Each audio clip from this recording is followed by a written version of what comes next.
In today's video, we're going to dive deeper into the volatility between two stocks which hit our radar at the same time. The first stock is Microsoft and the second stock is COSTCO.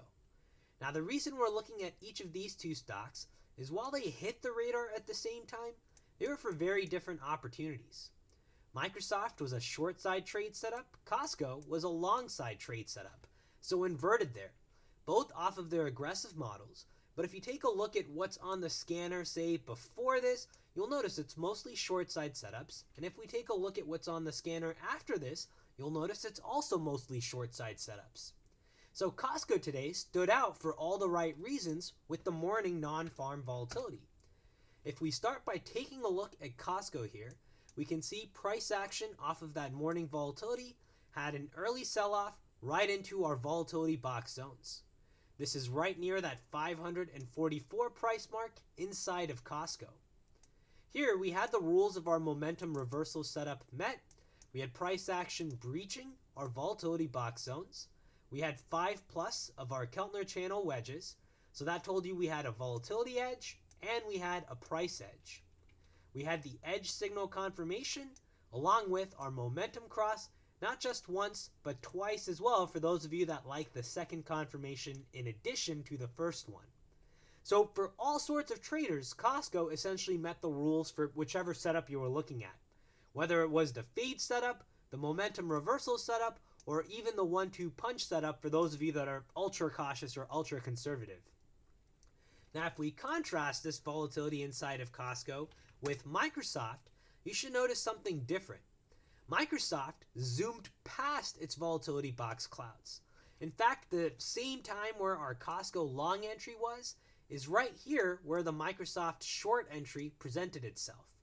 You'll notice in Microsoft, this really just looks like a checkpoint where more buyers piled in and we had price action continue to trend up higher. If we take a look at Oracle, you'll notice similar volatility compared to what we saw in Microsoft, but here it's a little bit more controlled. So while we do have a short side setup, price action isn't just breaking straight outside of our clouds.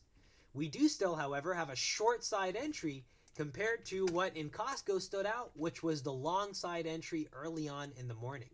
That plus COSTCO doesn't usually hit our live scanner.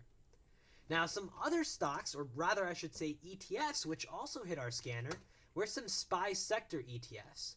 We had XLK hit our scanner for a short side setup. Again, you should notice the theme here in tech stock volatility. Same idea with XLC, which looked closer to the Microsoft chart.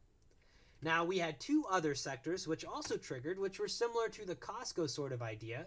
One was XLY, where we had the same momentum reversal setup with the 1-2 punch, but this time inverted for the short side. And finally, we had XLF, which to me was sort of the weakest sector, or the one that fit our setup profile the most. We had the same price action breaching our volatility box zones. We had 5+ of our Keltner channel wedges. We had the edge signal. We had the momentum cross. You essentially had all the pieces of the same setup we discussed in COSTCO, just inverted. So today, to me, COSTCO stood out early on in the morning because it was one of the few places we had a long side volatility edge. In most of the places on our scanner, we had short side edges.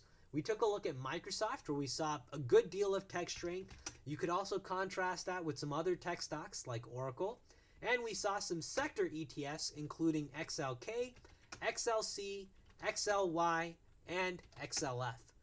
So a lot that we covered in today's video, but hopefully you got a chance to see examples of this same setup, both long and short side setups on a few different markets. And we also got a chance to witness exactly what strength looks like when price action is really just breaking outside of all volatility clouds and telling you very clearly that there's a lot of buying strength here. And Microsoft did exactly that today.